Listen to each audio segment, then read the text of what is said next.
Welcome to the Coffee with Karen podcast, a weekly chat show discussing everything from holistic health to current affairs from a mental, physical, and spiritual perspective. Get your weekly cup of positivity with a sprinkling of woo-woo.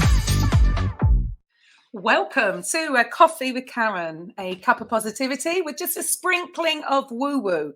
So I'm your host, Karen Roberts, and I am a holistic weight loss and transformation coach. And yeah, I suppose I go in for a unique all-in approach, as in we focus on the mental, the physical, and the spiritual aspect. There's always got to be a little bit of woo-woo. I think everybody needs a little bit of woo-woo in their lives. So this radio show is no different, really. So each week, my guests will be discussing various topics around health, mental health, confidence, success. And again, they will giving their perspective, either mental, physical, spiritual, or any combination of those three. So I love that our guest today is focusing on mental and spiritual, but I bet when we actually get into it, there is a physical aspect in there somewhere as well. So Chris, welcome to the show. If you could share with the listeners a little bit about who you are, what you do, and share a little bit of your story, please. Sure. Thank you for having me, Karen. I totally appreciate it. My name's Chris Templeton. I'm the founder of 3 Questions in a Model that I call Oh, the Stories We Tell. And in 2003, my fabulous, as she likes to call herself, evil stepmother, provided me a copy of The Power of Now by Eckhart Tolle. And I read that book, and there's a bit of woo-woo in there, and I'm pretty comfortable with that. But what really kind of kicked me in the head when I read it was we are really good at driving ourselves crazy in certain parts of our lives. In other parts, we're in a pretty good place. And running a business and raising children and being married, looking at this idea of, oh my God, I'm the one that's making myself crazy about, my employees, or why did Betsy do this, and the kids, oh God, why are they behaving that way? That kind of thing that we all do, that smile, we all relate to it. And to recognize that I was the one taking something small for the most part and turning it into something gigantic. What do they say? A mountain out of a molehill. It really hit me. And so he talked a little bit about stories, and he also talked a little bit about the pain body, which I think of as the ego.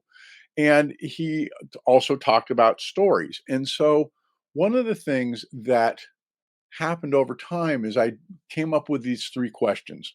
What's the story I'm telling? Is it serving me in this moment, right now? Don't care past or future. Is it serving me right in this moment? And if it's not, is there a more authentic story that I can tell that will serve me? And if it serves me, it's far more likely to serve those around me too.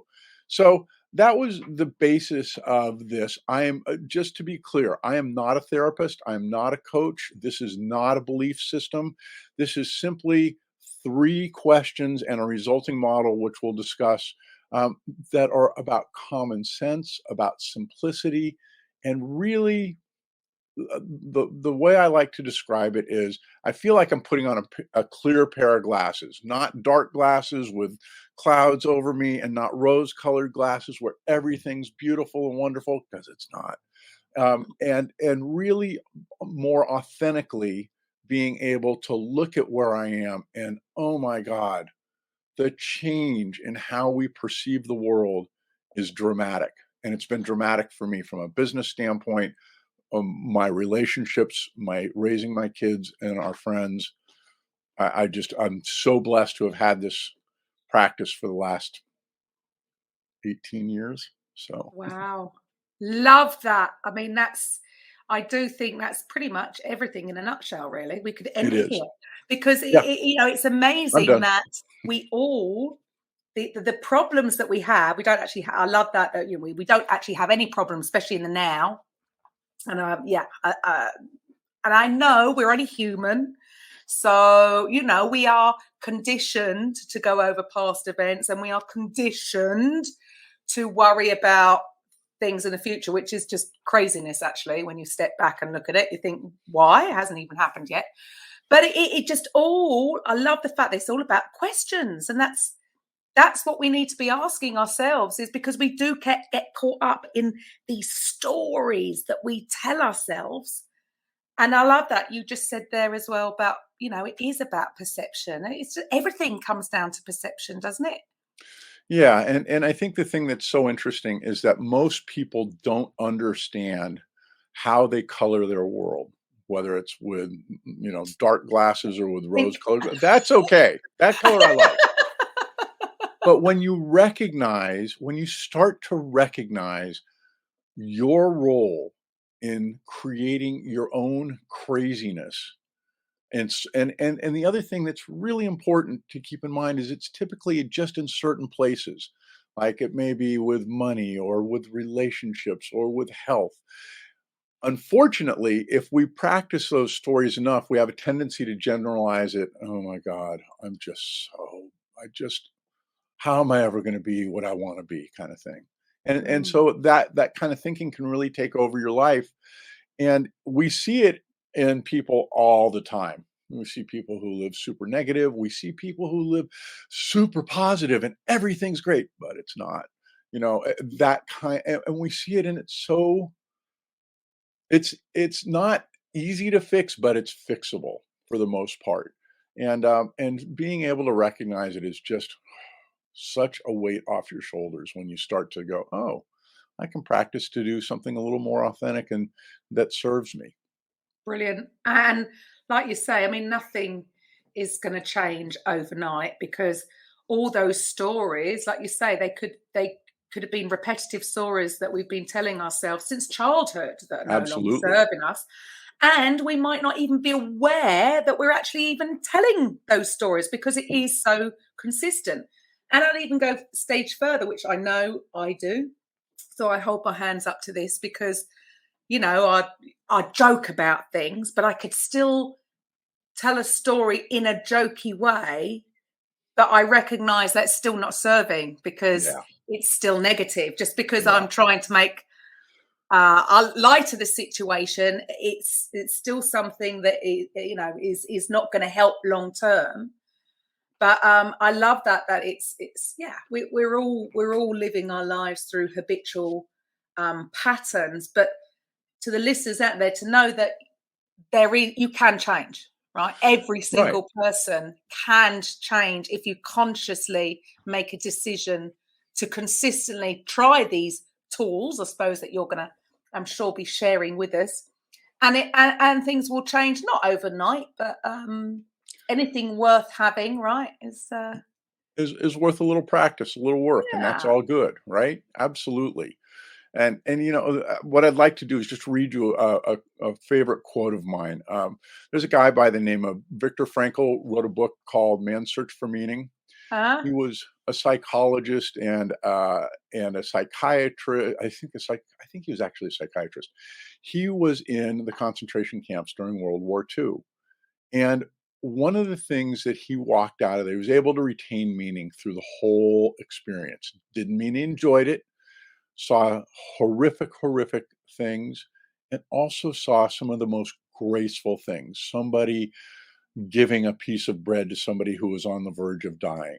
Like the amount of grace that took for somebody who was already hungry to save a little piece to give to somebody, amazing. Like there's such strength in the human spirit, but he also saw the other side of that, where people let go of life, who were complete victims. And one of his quotes, which is my favorite on the planet, is between stimulus and response, there's a space. And in that space is our power to choose our response. And in our response lies our growth and our freedom. Oh my God. In our response lies our growth and our freedom. So when you think about what he's saying and what you were just saying, we all have scripts and we have a tendency to be triggered by something. And we just automatically run a script about, oh, this is the worst thing ever. Why are you behaving that way? Why am I in such blah, blah, blah, blah. And so when you recognize that there's no space, that I'm living by default in certain parts of my life, when I start to recognize that when I create that space, things get better. And so, even in the face of being in these concentration camps, he was able to create that space and be able to retain meaning in his life and come out on the other end and really do some amazing things. And, it's what you're talking about. There's tough stuff that happens. Nobody's going to deny that. And that's one of the things that I concerns me most about, things like the positivity movement, thinking positive, is that, if we're not thinking authentically, like really looking at the tough stuff and finding, as my good friend says, the gift in it, and there's a gift in almost everything if we look for it. Um, it just puts us in a place where we are feel like victims, like we're powerless, and it's no place to live. And yet we all do at some point. All of us share. This is universal. There's nobody that doesn't experience this. But the beauty is, we can take a story that didn't serve us when we were a kid. It may have served us to when we were a kid, doesn't serve us now, and begin to change it. There you go. And it is it's empowering, isn't it? It's the problem, you sort of slightly mentioned it just there, is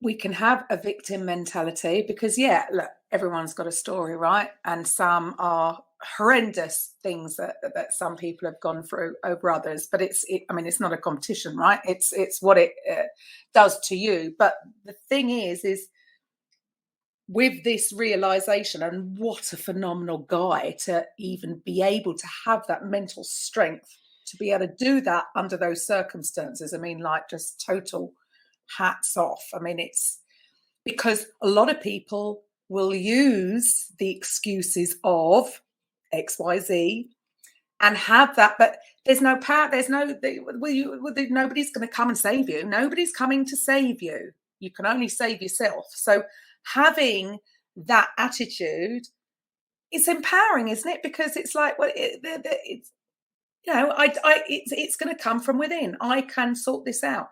And I would agree. I mean, I'm very much I would say quite a positive person, but I mean, nobody can, I think, go through the last 2 years without some dips.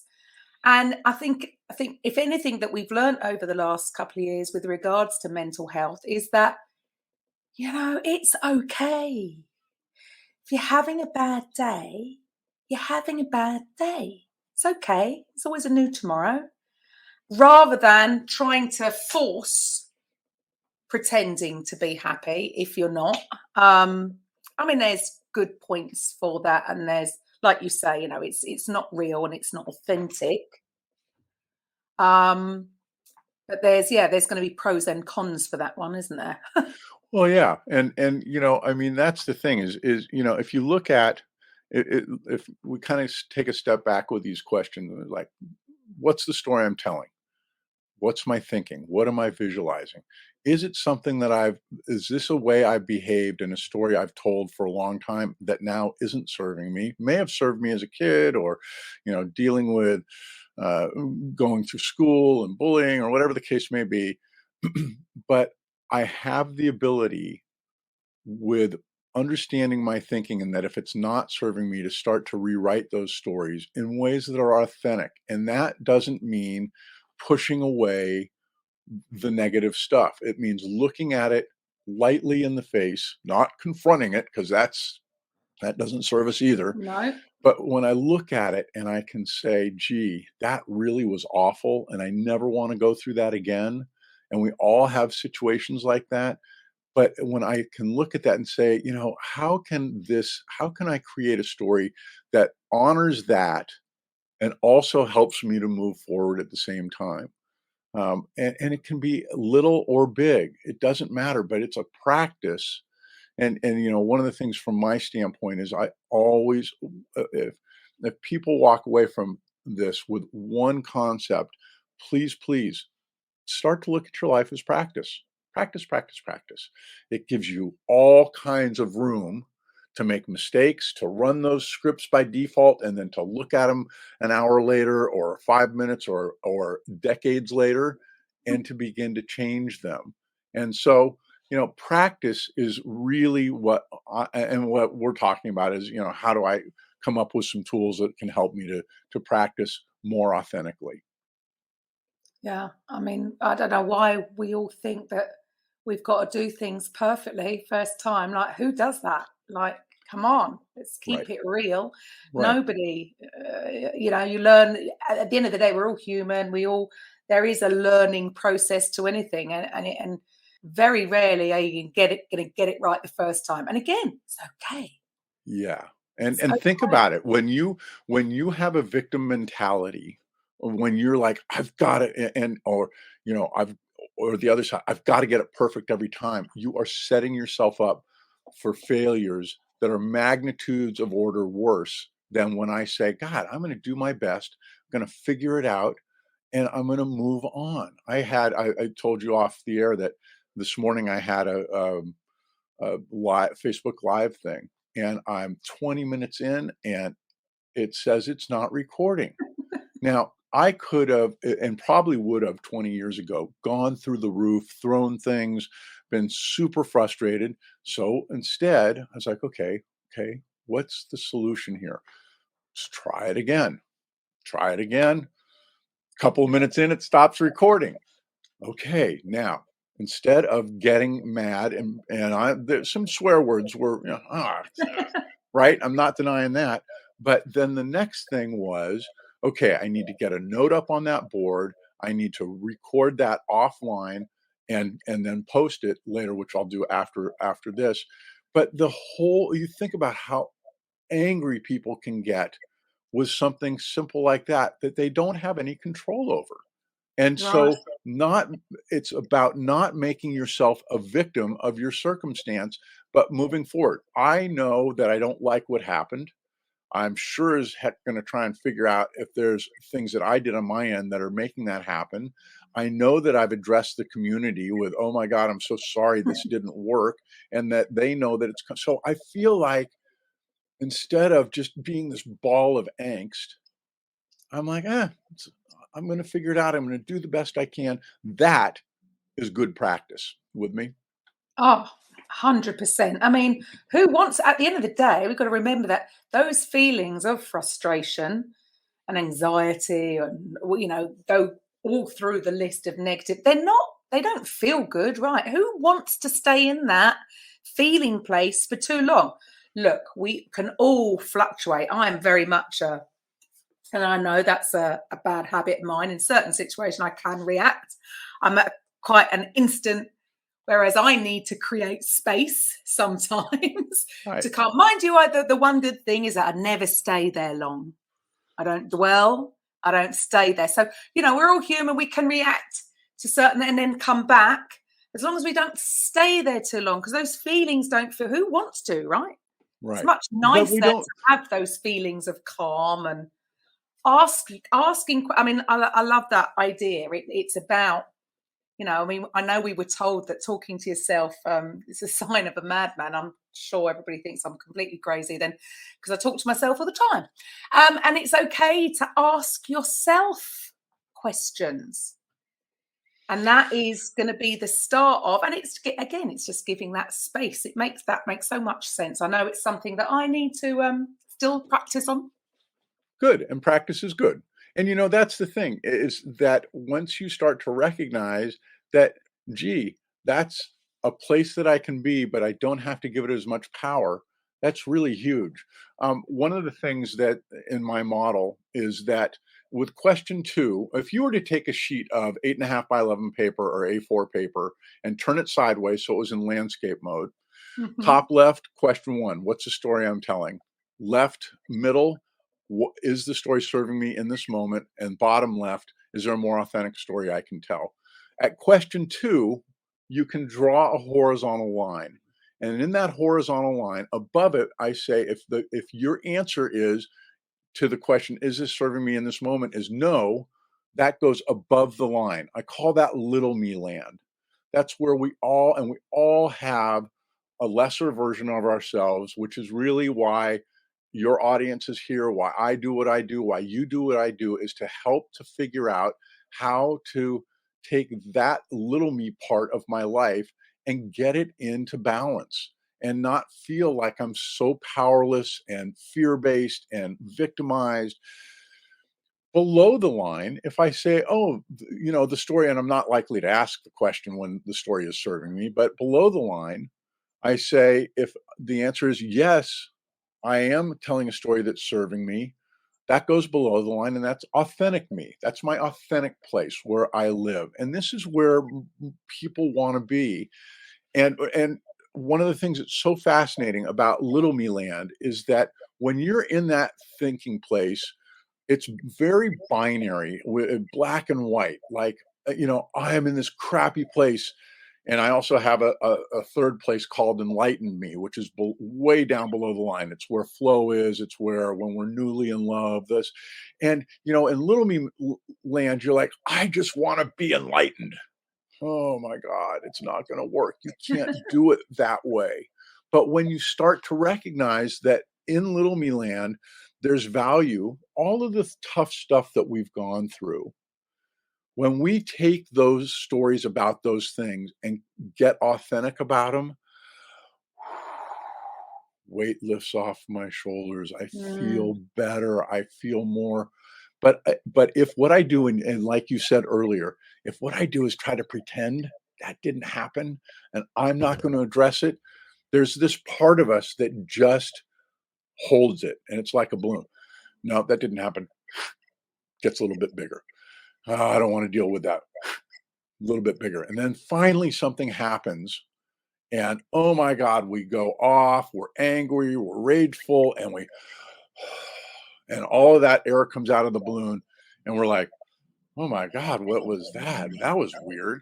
And that is exactly what we're trying to solve. So when we look at, where we're at in the parts of our lives that are in Little Me Land and trying to get to Enlighten Me, it doesn't work. But what if I can do is start to depower that part of us in Little Me Land and start to move more of that story down below the line into authentic me land. I'm not denying anything. I'm at some level appreciative. Think about in America, the number of vets that come home with missing limbs and have been through horrible, horrible stuff, and they will almost all, a huge portion, tell them it was the most meaningful part of their life. What? How is that possible? But there's camaraderie, there's all these things that they take meaning from, and that's all authenticizing your story about something that was really horrible. Yeah, that's just, it is so, I mean, and that is the sort of bit of a quandary, isn't it? Because you do think, well, I am the person I am today because I've overcome XYZ challenges.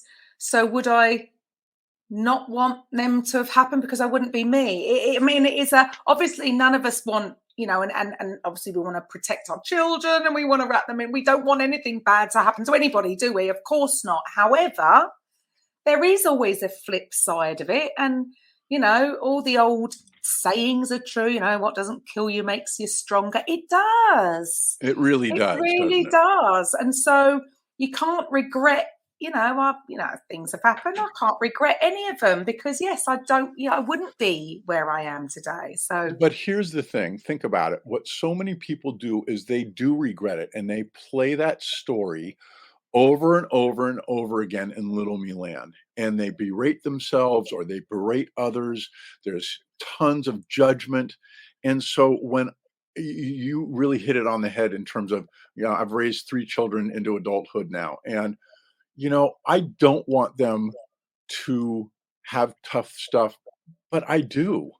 I Mm. want because I wanted to be there to help them to figure out how to deal with that stuff in a way that served them, right? I mean, we so much of parenting these days is about keeping that bubble around our child and oh, they can do whatever they want and no boundaries and I just want to let them and these kids are crying for some structure in their life.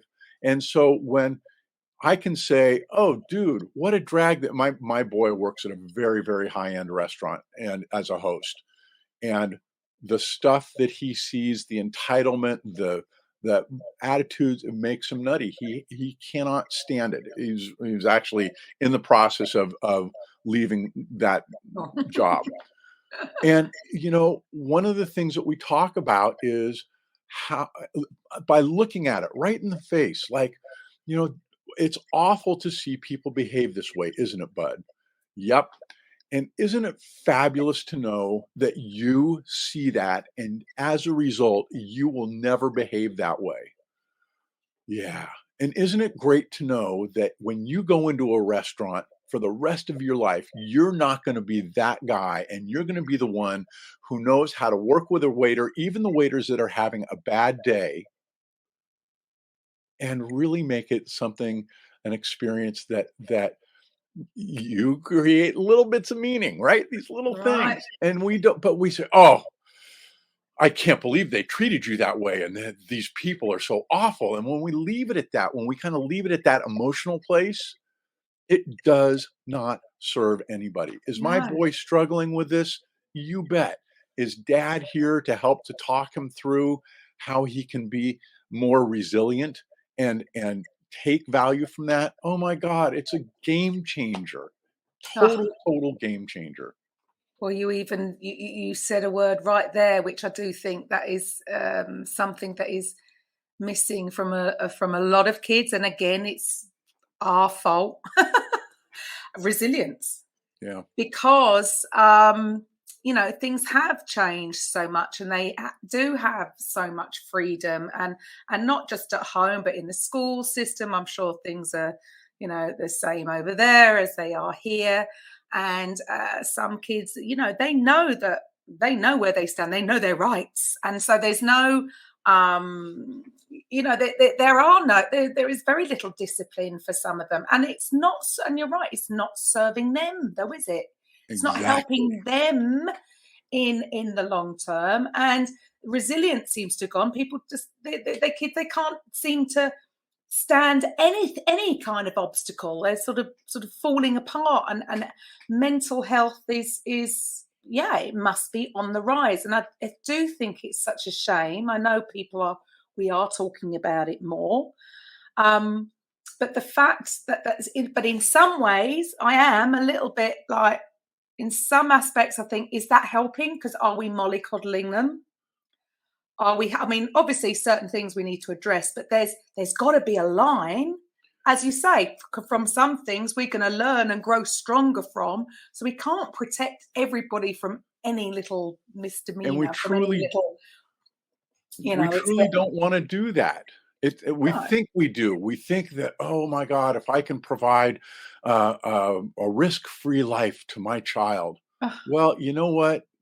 You can't. There's just no way, and the problem is exactly what you said, is that we then the kids get to a place where, they have no tolerance for any deviant behavior. Now what we're seeing across the globe is, well, if you're not on my side, you don't even count. Oh my God, how in the world does that help us?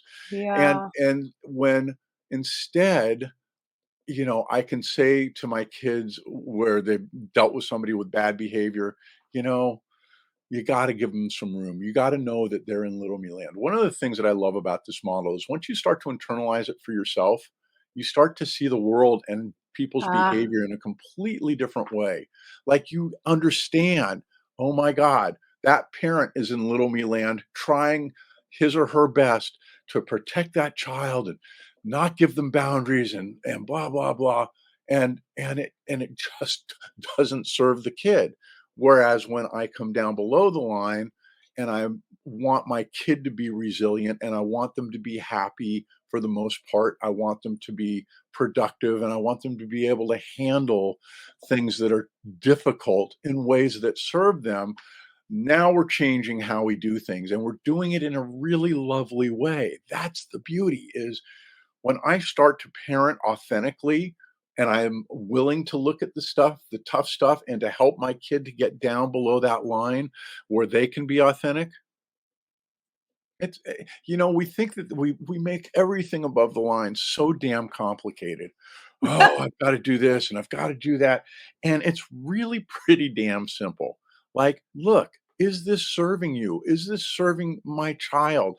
Is this serving my partner or the people at work? And when all of a sudden, when you start behaving in that way and you start recognizing when people are a little mealant and provide a place by being non-judgmental, by being open to what the story is, guess what? People start coming down below the line with you because now they know that you're trustworthy and that you're not judging them, that you want to help to solve the problems and you're not focused on the fear and the victimization and the judgment.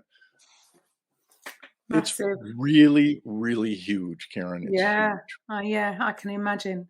So for you, I mean, so your program, this is my 3 questions and a model. Is that Mhm. what it's called?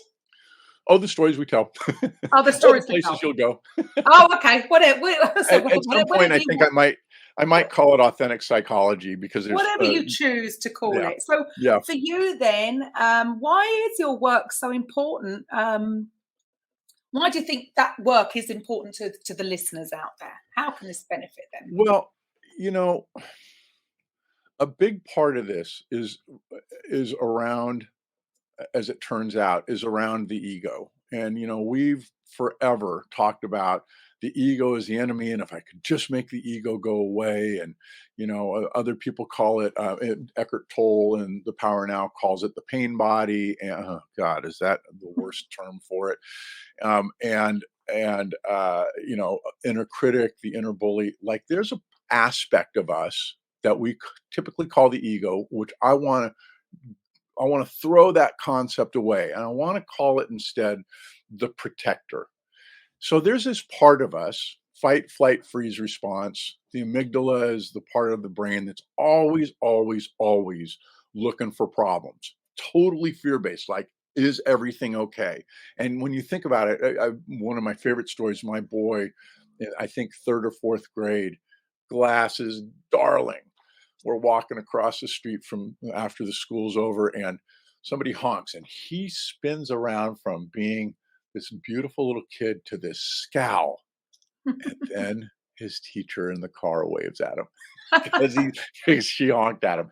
And we all have it. We all have it. And when we frame it up as being the enemy, that it's something that we want to get rid of, first of all, it's never going to happen. It's just Mhm. not. I mean, look, it may be for 10, 100, maybe 1,000, maybe 10,000 people are able to not work with, to exist without that part of them really going off. But if what you do is you say, look, this protector is there to serve me, and it's really, really good at finding problems, and it's really, really crappy at solving them, right? Then what I can do is I can start to say, what is this protector? And it's that what you were talking about. We all talk to ourselves. We all have an inner narrator about what's going on. And what I say is, when you go above the line into little me land, it's the protector taken over. And it can be really mild, like, oh no, we just need to be really great and everything's going to be wonderful. Or it can be rageful. Like, there's the really broad range of emotion that the protector has. But when we come down below the line, that range of emotion is much less. And that's a good thing. Like, we're not super happy, enabling, trying to make everything better. We're in a really below the line, nice place. And so if what we do is we take that protector and we put him on a pedestal, and we are like the counter agent at uh, at an airport after you've gotten your flight canceled and you have no idea, and you march to the counter agent, and you just let that counter agent have it, even though they had nothing to do with what happened. And what that counter agent does is they zip it. They know that that balloon is full, and they let the customer talk. I'm so mad, and blah blah blah blah, blah, and I can't believe I'm never going to fly. And then finally they get to the end of it, and they're like, oh. And then the counter agent says, let's see what we can do to help you. Now, if that counter agent had argued, that wasn't my fault, and I don't have any control over the weather. I mean, all kinds of places. And we have a tendency when we see somebody in little me mode with their protector going off, man, that lights our protector right up. And it's one of the big Absolutely. practices, right? To be able to Hmm. say, but when I recognize that that's what's going on, and I'm cognizant of that's how everybody works, then I just wait. I wait and let it all go, and I don't make light of it. I understand that that's what needs to happen for the protector to mellow out. Then I can move below the line, above the line, problem orientation, below the line, authentically solution oriented. And so when we do the same thing with ourselves, when we are really going off on ourselves or about somebody in our head, be the counter agent.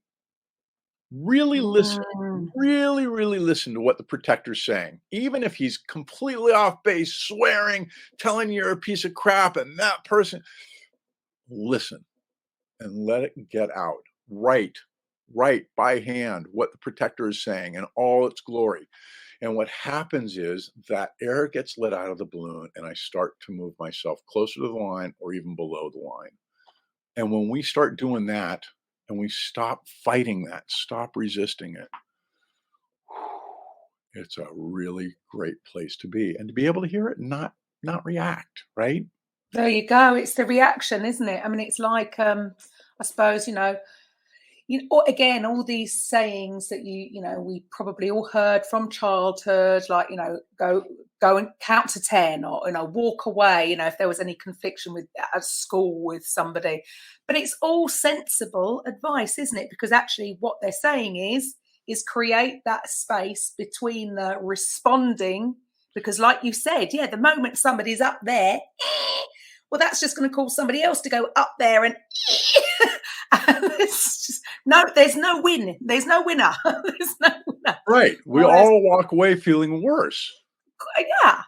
So this is all. It's all fantastic advice, by the way, because it is having that just allow, and it's making you a lot more compassionate as well, isn't it? Because you're recognizing in that person that, yeah, it's not them. It's just A- their. And for both, for yourself, which is the most important place to start, is giving yourself some compassion, right? And when you can start to do that, one of the things that drives me crazy, it doesn't drive me crazy, but it's so hard for me to understand. And I don't think most people do. People say, oh, you just need to love yourself. Well, okay, if you can get there, good for you. But if what you can do in the meantime is appreciate yourself and why you're where you are, that helps to keep you below the line too, in an authentic place. And so, it's not that I'm against self-love. It's just that I think so many people, it's that binary thinking, well, I'm here, I can't stand where I am, and I just need to love myself. Well, you know what? You ain't getting there with that attitude, right? But when I No. can start to appreciate myself down below that line, then that's available to me. It's more available, that enlightened place where in America we say, this little light of mine. You familiar with that term? Yeah. You're gonna let it shine. When you are below that line, there's a place in my model. It's a V, and at the base of the V, I think that's where this is the woo-woo part, Karen. I think Ah, that's here it where, comes. yeah, get ready for it. That's where God, infinite intelligence, source, whatever you want, the universe, whatever you want to call it, it's right at outside the base of that model, and it comes in. And when we're in flow, or we're in love, or we're just knocking out a project and time has just passed us by, we're right in that enlightened place. But it's so hard to get there when we're above the line in little me land. And so why Ah, even try? But 100%. practice, It's practice, practice. there you go. I mean, that's yeah. I'm with you 100%. Again, it's down to this whole. We have this tendency to think we're in control of everything. Again, our ego, and actually, it is when we, so like as you said, create a space, or just when we have these quiet moments, instead of being up here, these stories that you're going over of what's happened today, and it is only once we calm, quiet, that connection to, yeah, I'm there, whatever you want to call it. Yeah, universal, Well, and your inner voice, your yeah, universal force, yeah, yeah, whatever. yeah. It's all the same. We're all talking about the same thing. Um, And that's the part of us, by the way, that knows the answer to, is this question, is this story serving me in this moment? there you go. You can't hide that part of you. You can make it really dark up above the line, but when I take the time to ask, is this serving me in the moment? That place down at the bottom that says, not really. It's okay if you want to be up there, because it's like this part of you down at the bottom, the enlightened part, it doesn't care if you're up above the line. It doesn't care if you're below the line. It's there for you no matter what. It doesn't Yeah. change anything above the line. We're turning on the dark switch. That's great analogy. I mean, that is it. It's unconditional love. It's got our best interests at heart, and it knows best, but we think we know best. That's the But that danger. part of that part that we think we know best, that's completely protector. That's Yeah, protector language. Are you kidding me? That's absolutely. not the way to do it. That. I know best. Think about it with parenting. Oh my God, how often do we, kind of the other side of the enlightened parent who just wants to give Jimmy all the room in the world and let him find his way. The opposite of that is, the parent who is like, feels like they know it all and they're going to come at you and tell you what is what. And it's all, this is another thing that's so important. 90% of the protector's behavior is learned behavior. Like my dad talked down to me like I was kind of a piece of crap in certain circumstances. And guess what? My my initial kind of approach with my kids behaving bad was to do what my dad did, because that's how I was programmed. I had a situation where my boy came to me in senior in high school. He said, and my wife, hey, is it okay if I don't walk the stage for graduation? And instead of where most, are you kidding? No, you have got to do that project for your senior year so that you can walk the stage. Instead, below the line, big smiles, me and Betsy. Yeah, dude, that's not happening. Well, you've got to do that project, but I will help you. I'll help you. He's going to build a shed that he could put tools in. And so we ended up doing that a fair amount of it together. And one day, man, he's doing stuff and I am starting to get spun. Like the protector in me is kicking in. And I'm starting to tell myself stories and I'm getting frustrated. Now, thank God I had this model available to me. It's like, wait a minute, is this serving me in the moment? No. And then I was like, oh my God, this is exactly how my dad treated me. So then to be able to look at that, say to my son, dude, I am so sorry that I'm behaving this way. I want you to know where it came from and that I'm going to do everything I can to change it. Wow. Oh my, what a great thing for him. Wow. And what a What a great thing for me. breakthrough. And we had a ball doing the rest of the project. And, any project like that looks simple and ends up being days and days and days. And we got it together. He walked the stage. It was it was really wonderful. Wow. I mean, that's actually pretty incredible. And that's the thing is to one, being aware, and then to actually acknowledge it in the moment while it's happening, which is actually quite that's quite a challenging thing to do, because when you are in the Yeah. moment, you are all up here.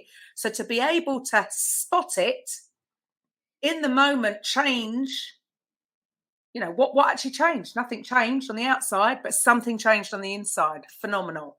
And And then it's what a practice. lesson for your son. What a lesson for your son to actually Absolutely. see it. And for us to, you know, as adults, you know, as parents, hold our hands up and say, yeah, okay, I got it wrong. Sorry. And you know, the thing that's fascinating to me, I couldn't have done that without without practicing this stuff. Yeah. But the thing that's so wonderful for Betsy and I is all three of our kids, our oldest was a real bear to raise, like really, really difficult. She'll tell you any day that she was a nightmare. All three of our kids love being with us and we love being with them. And you know what? If I had raised those kids from the little me place of the protector and you need to do this and I'm going to, we would not have the relationship we do. And I think about all the families who, you know, they get together for Thanksgiving in America and it's just a nightmare. And it's because everybody in that situation is in little me mode because that's how they grew up. And it's sad, but it can be changed. There you go. It can be changed. So if anybody's dreading what's coming up, I mean, yeah, you have, I don't know why we don't have Thanksgiving. I mean, honestly. And then we've got Christmas coming up, but, you know, it's all the same thing. It's Same when thing. the families get together. So if they haven't dealt with this, you know, there's so many people that are dreading seeing their family, and that is a shame. It is a shame. And It that makes is me a really shame. sad. Yeah, absolutely. I can't wait. I've one of my children left throughout the sort of lockdown last year is with, as much as I love her boyfriend and I'm very happy for her, but we have to let them go, don't we? So Yes, I'm we looking do. forward to having both of them over at Christmas, so all of us together. And yes, I'm very thankful that we sort of have a similar approach, and not that it's been perfect going all the way through, of course not, but And we don't also, want it to be. no, we don't. When Of we're course, and authentic, they see me. we look at those negative things and we're like, and we get, and you know, here's the other thing. If I hadn't done what I did with my boy at the time that we had this issue and I'm doing dad stuff, a month, a year, 10 years, I can still address it and change the story. This is the other thing that, you know, people, well, you know, what's done is done and it can't be changed. That is the biggest load of crap. We can Right. always change our story. And, you know, think about the people that you've seen at situations where two people have been really mad at each other and there's a misunderstanding and they realize it. And then they're like, oh my God, I'm so sorry. And like we all want to be forgiving. We all want that connection. And that's the other beauty of this thing is that when I look at tough stuff from the past, I still today, whether the other person recognizes it or not, have the ability to change my story about it, to be regretful about it, to talk to them. You know, what's in AA, one of the things that Alcoholics Anonymous, one of the things they do is they require everybody to write to every grievance that they had to write a note to people. And think Right. about how freeing that is when you're not carrying it in little me land and have Oh, dealt with it in authentic land. there you go. So many people just not forgiving things. Yeah. Trust me, I know a few people like that. Right. And they're not realizing that it's not even necessarily for them. It's for you. It's going to help you. It's like drinking poison and expecting them to die from it. You're the one that's dying from it, and you can change it by simply having this switch of the way you view it, and it is. So what you're doing. So explain to the listeners a little bit. So you have this program. What do? You say you're not a coach, but you're helping. I mean, what is the definition of a coach? No, and I look, I would love for every coach on the face of the planet to have and use this model because it's such a lovely way to create. This is all about creating self-awareness, right? Because when I'm aware of the things that I do, no space between stimulus and response, when I become aware of those in a way that I'm not, I'm not doing it. Well, I've just got to get through this, and I blah blah blah. When I recognize that that isn't serving me, and I can use this model as a way to say, hey, where am I? Gee, is there a more authentic story I can tell? I love every coach. So what I'm doing is I will be at some point developing a course that people will be able to take. In the meantime, I'm just really hot on getting this message out to as many people as I can in a way. What I want people to look at me and go, damn, if he can do it, I can do it. Right. I don't want, this isn't, here I am to show you the light. Right. You're not a It's not what, guru. right. I don't want to be that. The beauty of this model is if you internalize it and you practice those questions and some of the other things that you can do to practice, what I'm saying is you have that at the base of that model where source and infinite intelligence is, you have access to all of that. And yeah, you may need to go see a coach, and it's a good thing to do that, but you've got to get to a place where you can recognize, hey, I need some help, and that's okay, right? And so for me, it's more about sharing the model and helping people to internalize it, and getting them to a place where they get to practice and they don't need me. If you think about it, anything that's worth its salt should be something that I should be able to internalize. It should be something that's really simple, which this is, and it should help me to make sense out of myself and the world around me. Like when I recognize, oh my God, you're in little me mode, and I'm going to stay down here in authentic me mode and let you vent and help you to come down and come down. The reason that I have such good friends, such a great relationship with my kids, and such a great relationship with my wife is because I know for the most part how to stay below the line. And when I'm below the line, people can trust me. They know that I'm about the good, that I want to help them to solve their problems, that I'm not going to jump up above the line and butt heads with them. It is such a different place to be. Right. And then I just end up being down in that meaningful place, and I let the protector, go off every now and then, put them back in perspective. And so that's what I'm trying to do, is get people to understand the value of this super simple model. So the idea is to try and bring as many people down under the line, because it's a much nicer place to be. And the Anywhere. view from Huh, there is amazing. it is. Exactly right. It's understanding, it's looking at people who are above the line and getting it and going, God, sorry that that's where they are. I wonder what I could do to help to get them to come down a little bit, even if it's not below the line, just to help to move them in that way. Those are the types of things that all open up to us. And when we're in service of others, man, we are moving down into that uh, flow place, that enlightened place way more often. We're not staying there in and out, in and out. It's all good. But I'm also not going way up into crazy little me land either. There you go. I mean, you just said it there. It's not about, and like you say, this is the issue with the positive movement. It's not about totally being down here 24/7. Again, we are human. Things happen around us that, that can distract us from being down here.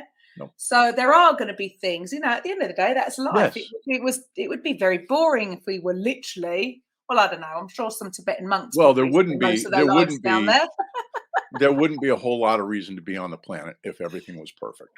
Honestly. No, exactly. Well, you've got to have things to compare it. You wouldn't know that it was perfect because you'd not have anything to compare it to, would you? And as calm as these Tibetan monks look, I don't think that's how I want to spend my life. So.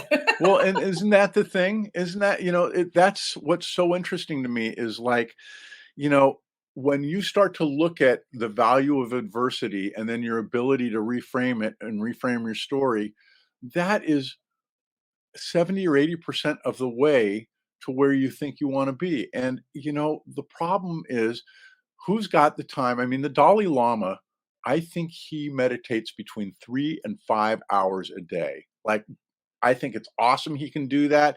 We know that his life is really lovely in terms of how he perceives the world, but he's still got to deal with China knocking down Tibet and all that stuff. And so, Three to it's five. Who has time for that? I haven't got time for that. not me. But if what I do is I sit quietly for 5 to 20 minutes a day and just kind of let that protector let all that air out of the balloon, and all of a sudden he's kind of quiet, it makes a difference for me for the whole day.